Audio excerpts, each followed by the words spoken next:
everyone talks about hitting that financial independence number, but no one talks about what the heck happens after that. Like once you hit it, okay, cool. And I didn't have any other goals set. So G knows I was stuck in this weird position for like a year. I'm like, what's next? Like, what else do I do? I could go travel. I mean, I had, $8,000 to $10,000 consistently coming in just from 2 houses from doing co-living and house hacking. This is amazing. But at the end of the day, we're both in our 20s at that time. And we can't just like go lay on the beach. That's going to get boring pretty soon.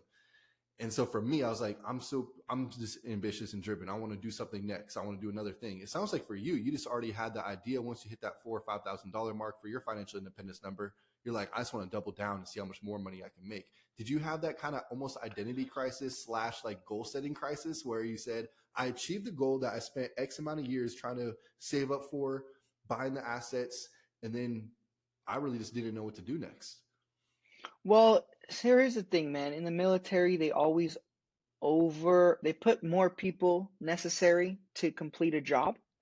And so I would find it every day. I was in the HR department. I was getting my job and tasks done in like 2 hours.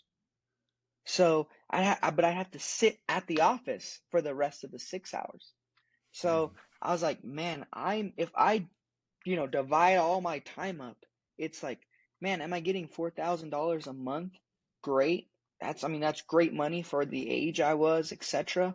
But then I was like, man, I seen this quote, and the quote said, don't let $5,000 a month stop you from making $5,000 a week. And I heard of guys that made 20, 30. I mean, dude, you were in sales and you would make that in a month. I never imagined I could make that much money in a month. Like even your finance independent number compared to mine was half of your one house. Mine was only 4,000. So the way I seen it, and at this time, now that I'm looking back at things, the way I seen it was like, shit, I just want a job to make big checks. Like I want something that I can make a big check. And my very first listing, it was only like a $380,000 condo.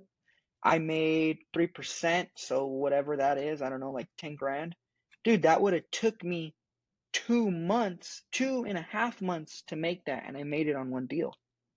So then that's when I was like, okay, this job, it's still a job. I now know that today, but it's a job, but this is a high paying job. This can allow me to get to future goals faster if I need to.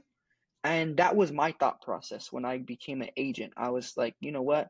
Let me just go all in on this agent thing and see where it leads. And my first year, I did 14 deals, and last year was my second year, and I did 25 deals. And the average agent does 3 deals a year, and 80% of agents quit after their first 2 years. If you don't mind sharing, what do you don't have to be specific, but like general numbers, if you do 14 deals, what's that look like for, that paycheck at the end of the year? Yeah, no, it's a good question. So, on average, I get paid about 2.5 to 3% of every deal.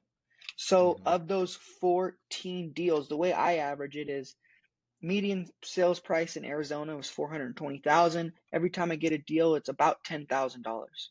So that year I made $150,000 for my very first year, and I started out in March. So I started about a quarter later than everybody else. But the way I seen it was 4 times your previous job. that's the way I seen it. In 1 year, that would have took me 4 years to get that 150.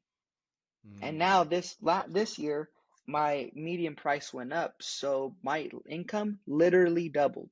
So this year, I just got done finished sending all my shit for taxes. It was $300,000 is what I made as a real estate agent.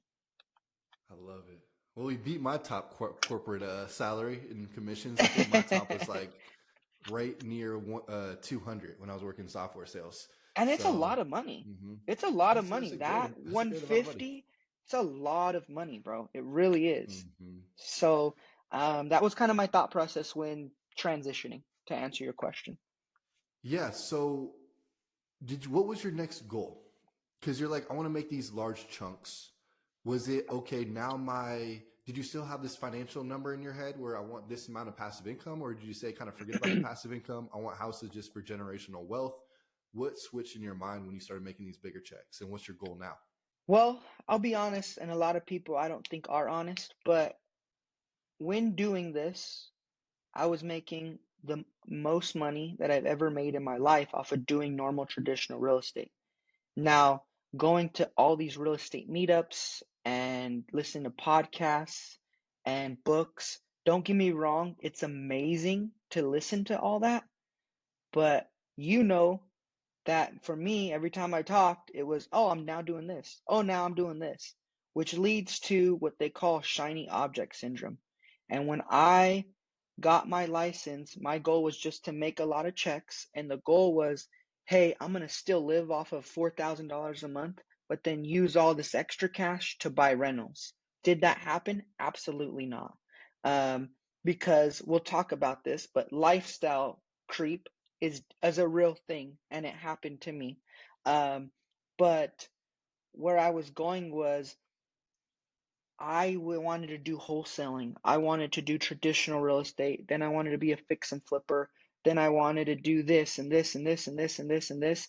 And I felt like even though my income has increased, my knowledge and my passion, my purpose has still stood stagnant because I haven't truly picked what it is that I want to do or why I'm doing this. And the whole reason why people get out of their jobs or corporate life is to do whatever you want to do.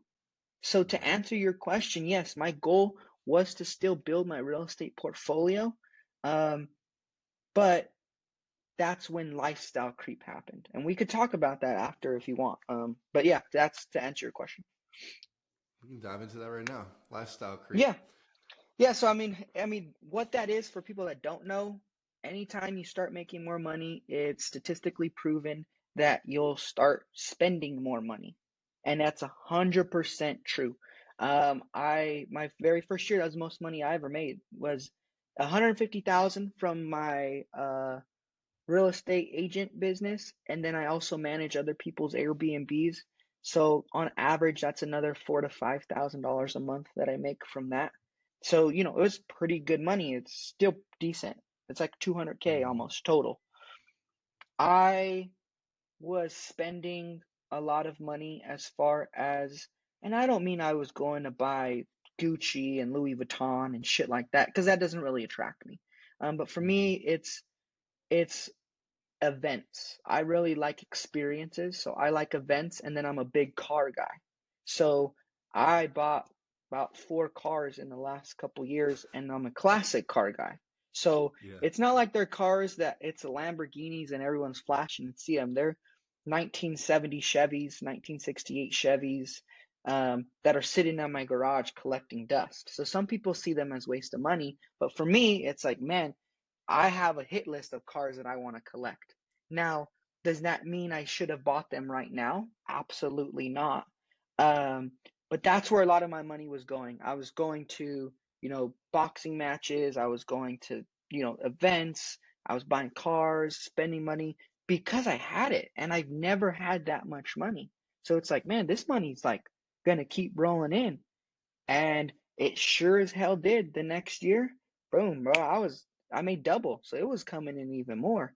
But Mm-hmm. then interest rates changed. And when interest rates changed, it's like I got punched in the face, bro.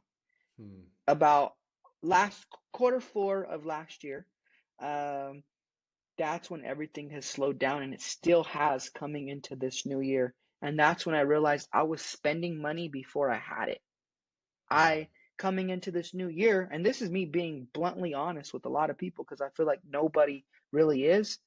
I have I made 300K as an agent, counting my rental property rental management business and rental. Probably made $400,000 this last year, Mm-hmm. and I had $45,000 worth of debt going into this year. Mm.